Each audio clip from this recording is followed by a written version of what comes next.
Think you know the whole story? Turns out you were probably taught the half-truth. Welcome to Half-Truths. Picture, for a moment, the classic image of a thwarted villain. Think of the cartoon antagonists of your childhood. They're often small, aren't they? Stamping their little feet, shaking their tiny fists at the sky, their grandiose ambitions comical in contrast to their diminutive frames. There's a shorthand there, a cultural trope that equates small stature with a desperate, almost pathetic need for power. And for the last 2 centuries, one man has been the poster child for this archetype, Napoleon Bonaparte. The name itself conjures the image, a man in a ridiculously large hat, one hand tucked into his vest, scowling up at the world. He's the original angry short man. The man who, we're told, tried to conquer Europe to compensate for his own lack of height. It's an idea so deeply embedded in our culture that it has its own psychological term, the Napoleon complex. We all know what it means. We've all used it, or heard it used, to describe someone whose aggressive, domineering personality is clearly making up for something they lack. And that something is usually inches. We learned it in school, we've seen it in movies, from Bill and Ted's Excellent Adventure Tonight at the Museum. Napoleon was short. Famously, comically, historically short. It's one of those trivia night facts that everyone just accepts. He was a military genius, sure. A brilliant strategist and a transformative political figure, okay, but he was also tiny. This physical detail is treated not as a footnote, but as a key, the secret psychological driver for his entire world-shaking career. His ambition wasn't just about glory or ideology. It was a desperate quest for height by other means. It's a simple, satisfying story. It cuts a complicated, often terrifying, historical figure down to size, making him understandable, almost pitiable. It humanizes him, but through ridicule. The story of Napoleon the Giant of history is forever saddled with the image of Napoleon the Pipsqueak. But what if that story, that image so perfectly preserved in the amber of popular culture, isn't the whole story? What if it isn't even half of it? What if the foundational fact that underpins the entire caricature, his legendary shortness, is a complete fabrication? This week on Half-Truths, we are unscrewing the lid on one of history's most enduring myths. We're putting the great French emperor on a measuring tape and discovering that the tale of the tiny tyrant is, in fact, a very tall tale, built on a simple translation error and one of the most successful propaganda campaigns of all time. So, let's start with the story we all know. The Legend of the Little Corporal. It's a narrative that paints Napoleon as a man perpetually at war with his own reflection.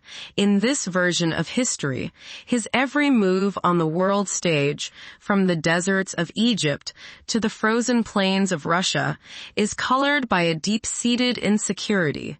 He's not just conquering nations, he's conquering his own feelings of inadequacy. Every monument he built, every law he codified, every crown he placed upon his own head was just another attempt to stand a little taller. This image is so powerful because it offers a neat, tidy psychological explanation for one of history's most disruptive figures. How could one man upend the ancient monarchies of Europe, rewrite the maps, and cause the deaths of millions? It's a terrifying question. The myth provides a comforting answer. He was just a short guy with a chip on his shoulder. It reduces a complex geopolitical storm to a simple personal drama. It's armchair psychology for the annals of history. The pop culture representations are endless and have been incredibly effective at cementing this image in countless political cartoons, both historical and modern. He is portrayed as a child playing dress-up in an emperor's uniform. He is shown throwing tantrums, being dwarfed by his throne, or literally being picked up and put in the pocket of his enemies. He's a recurring punchline, a historical shorthand for impotent rage. The term Napoleon complex itself, also known as short man syndrome, gives the myth a veneer of scientific legitimacy. It was coined by the Austrian psychoanalyst Alfred Adler in the early 20th century. Adler proposed that people who feel inferior in one area, say physical height, will often strive for superiority in others. While Adler never claimed Napoleon actually had this complex, the name stuck. The emperor became the textbook case study for a theory that came along 100 years after he died. His name became synonymous with the very idea of overcompensation. And then there's his famous nickname, Le Petit Caporal, or the Little Corporal. On the surface, it seems like a smoking gun. His own soldiers called him Little, case closed, right? They saw him every day. They knew his height. If they called him the Little Corporal, he must have been, well, little. This nickname has been wielded for 200 years as definitive proof, the final nail in the coffin of his vertical aspirations. So the story goes, he was a man defined by his lack of stature, and the world has never let him forget it. It's a simple, compelling, and utterly dominant narrative. And for the most part, it's wrong. Our deconstruction begins where Napoleon's life ended, on the remote, windswept island of St. Helena in the South Atlantic. It is May 5, 1821. The deposed emperor is dead. An autopsy is performed by his personal physician, Francois Carlo Antomarchi, in the presence of several English doctors. Every detail of the once great man's body is recorded, including his height. The official report states that from the top of his head to his heels, Napoleon Bonaparte measured 5 pieds 2 pouces. 5 feet 2 inches. There it is in black and white. For an English-speaking world, this seemed to confirm everything. 5'2" is undeniably short for a man by today's standards, and by the standards of the 19th century. This autopsy report has been cited for generations as the definitive scientific proof of his smallness. The myth, it seems, wasn't a myth at all. It was a measured fact. But here is where the story takes a turn. This is the moment the half-truth begins to unravel. The autopsy was recorded in French by a French doctor, and in the 19th century, measurements were not standardized across Europe. The French, before they adopted the metric system, used a system of pieds du roi, the feet of the king, and pouces, or inches. The crucial detail, the one that changes everything, is this. A French pied du roi was longer than a British imperial foot, and a French pouce was longer than a British imperial inch. Let's get specific. One French pouce was approximately 2.71 centimeters. One British imperial inch is 2.54 centimeters. It's not a huge difference, but when you multiply it over a whole person's height, it adds up significantly. The French foot contained 12 French inches, just like the imperial foot, but because each of those inches was longer, the entire pied du roi was equivalent to about 12.8 imperial inches, not 12. So, when Dr. Antomarchi wrote down 5 pieds 2 pouces, he was not recording a height of 5 feet 2 inches in the system we use today. He was using the old French system. When you do the conversion, 5 French feet and 2 French inches comes out to approximately 1.686 meters. That's just under 5 feet, 6.5 inches in the imperial system. Other sources and conversions place him closer to 5 feet 7 inches. Let that sink in. The primary piece of evidence for Napoleon's shortness is a simple, colossal misunderstanding of units. It's like an American hearing that a building is 30 meters tall and thinking, wow, only 30 feet tall. Without doing the conversion, the number is the same, but the value is completely different. The man wasn't 5 feet 2. He was somewhere between 5 feet 6 inches and 5 feet 7. Now, you might be thinking, okay, 5 feet 7 inches isn't exactly a giant, and you'd be right. But here's the next critical piece of context. The average height for a French man in the early 19th century was around 5 feet 5 inches. Napoleon Bonaparte, the historical icon for shortness, was actually 2 inches taller than the average citizen of his country. He was, for his time and place, a man of perfectly average or even slightly above average height. The entire premise of the Napoleon complex, as applied to its namesake, evaporates. So if the physical evidence points to a man of average height, where did the myth of the tiny tyrant come from? The answer doesn't lie in a measuring tape. It lies in the print shop windows of London. For that, we have to go back to the height of the Napoleonic Wars.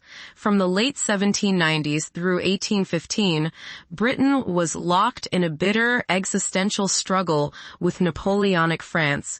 This wasn't just a war fought with cannons and cavalry. It was a war of ideas, a war of propaganda. And Britain's most effective weapon was caricature.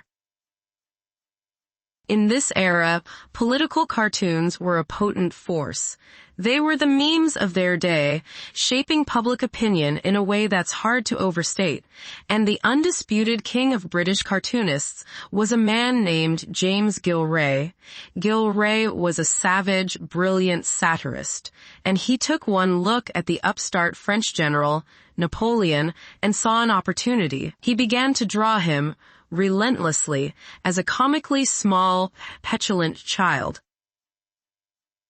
In one of Gillray's most famous cartoons, The Plum Pudding in Danger, British Prime Minister William Pitt and Napoleon are shown carving up a globe. Pitt, tall and gaunt, is easily slicing off the oceans for Britain. Across the table sits a minuscule Napoleon, barely able to see over the table, struggling to hack off a piece of Europe for himself. The message was clear. This supposed great conqueror was nothing more than an impudent little man-child. Gillray and his contemporaries, like George Cruikshank, created an entire visual language to belittle their greatest enemy. They nicknamed him Little Boney. In their prints, Napoleon is shown stomping his feet in a rage, being held in the palm of an English sailor's hand, or cowering before the towering figure of John Bull, the personification of England. This was a deliberate strategy. If you can't defeat your enemy on the battlefield, you can at least defeat his reputation in the hearts and minds of your people. You make him a joke. You shrink him. By portraying Napoleon as physically insignificant, the British press and government were trying to portray his ambitions as illegitimate and his power as illusory. It was a way of managing national anxiety. It's much less frightening to be at war with a pipsqueak than with a military genius who has brought most of Europe to its knees. The propaganda was relentless and incredibly effective. The image of the tiny, furious Napoleon stuck. It was printed and reprinted, and the idea seeped into the collective consciousness of Britain and from there, the English-speaking world. But what about that nickname, Le Petit Caporal? If it wasn't about his height, what was it about? The real story is actually the complete opposite of the myth. The nickname was given to him by his own troops after the Battle of Lodi in 1796. During a particularly fierce engagement, Napoleon, then a young general, personally stepped up to help aim and position the artillery. This was highly unusual for a commander who would normally direct things from a safe distance. His soldiers were so impressed by his bravery and his willingness to share their dangers, to get his hands dirty like a common corporal, that they gave him the nickname as a term of affection and respect. Petite, in this context, didn't mean little in stature, but was a term of endearment, closer to beloved or our guy. It was about camaraderie. So, the very name used to mock him as a short man was originally a badge of honor given by his adoring soldiers to celebrate his leadership and courage.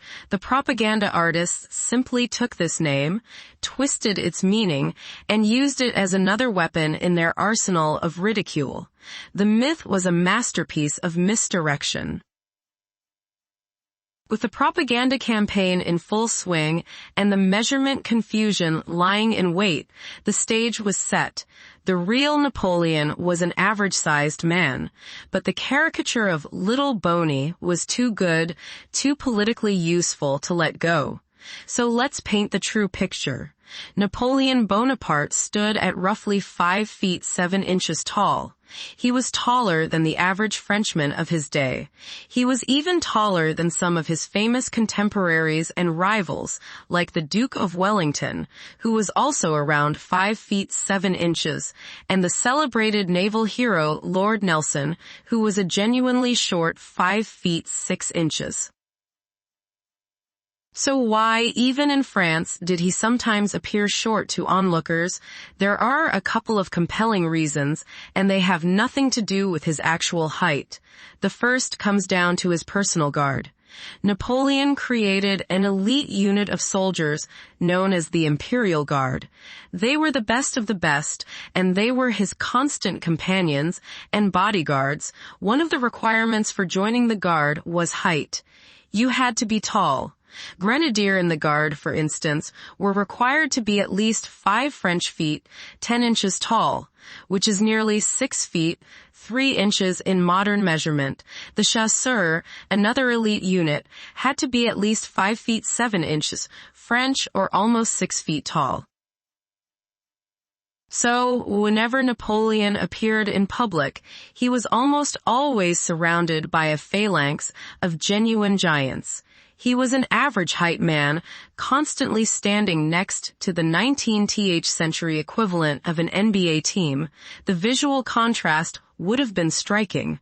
Anyone would look short, standing next to men who were 6 to 9 inches taller than them. The perception of his height was skewed by the company he kept. It was an optical illusion of his own making, a side effect of his desire to be surrounded by an imposing elite guard. There's another, more subtle factor. In formal portraiture of the era, it was common practice to depict kings and emperors as being physically imposing, often exaggerating their height and musculature to project power. Napoleon, however, came from a more modern, meritocratic background. His power wasn't based on divine right or a long bloodline of towering ancestors. It was based on his intellect, his charisma, and his military victories. His portraits, while certainly flattering, often depicted him with more realism than those of traditional monarchs. He wasn't portrayed as a 7-foot-tall demigod. This more realistic portrayal, when compared to the exaggerated images of other rulers, might have subtly contributed to the idea that he was of a smaller scale.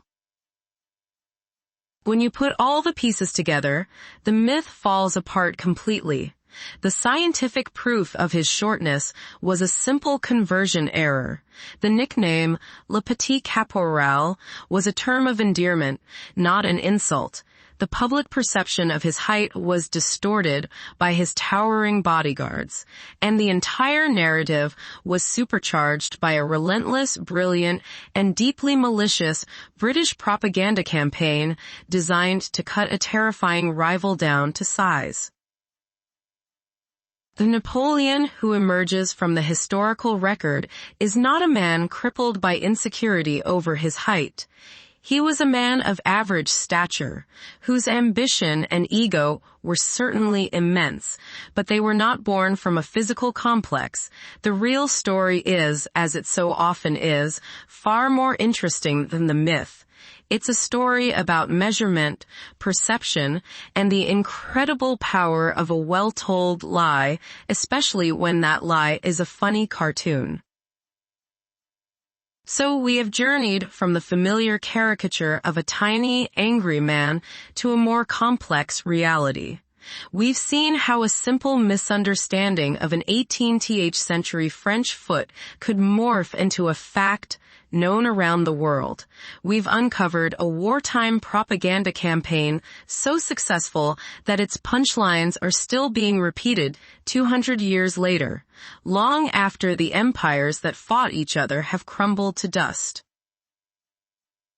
Correcting this particular half-truth matters, not because Napoleon needs us to defend his honor, but because it is a perfect case study in how historical memory is made. It shows us that the stories we tell about the past are often shaped less by objective facts and more by the anxieties, biases, and political needs of the storytellers. The British needed Napoleon to be small because he was, in reality, terrifyingly big. His military and political presence loomed so large over Europe that the only way to fight back on the home front was to shrink him, to turn him into a figure of fun, a little bony. The myth of Napoleon's height is a powerful reminder that history is not just a collection of dates and facts. It is a narrative, and narratives can be manipulated. A story can be a weapon. A caricature can be more enduring than a stone monument. The idea of the Napoleon complex is so seductive because it's simple. But the truth is rarely simple. The truth is that Napoleon was of average height, and his legend was shrunk in the wash by his enemies. It teaches us to be skeptical of the easy answer, the neat psychological profile that explains away a complex historical figure. History's giants are rarely brought down by swords and bullets alone. Sometimes, the most effective weapon is a cartoonist's pen. The caricature outlives the man because a simple joke is often easier to remember than a complicated truth. The ink used to draw our most enduring historical myths is almost always mixed with fear. Now you know the real story. What other half-truths are still out there? If you enjoyed this episode, please subscribe, leave a comment, and join us next time. Until then, stay curious.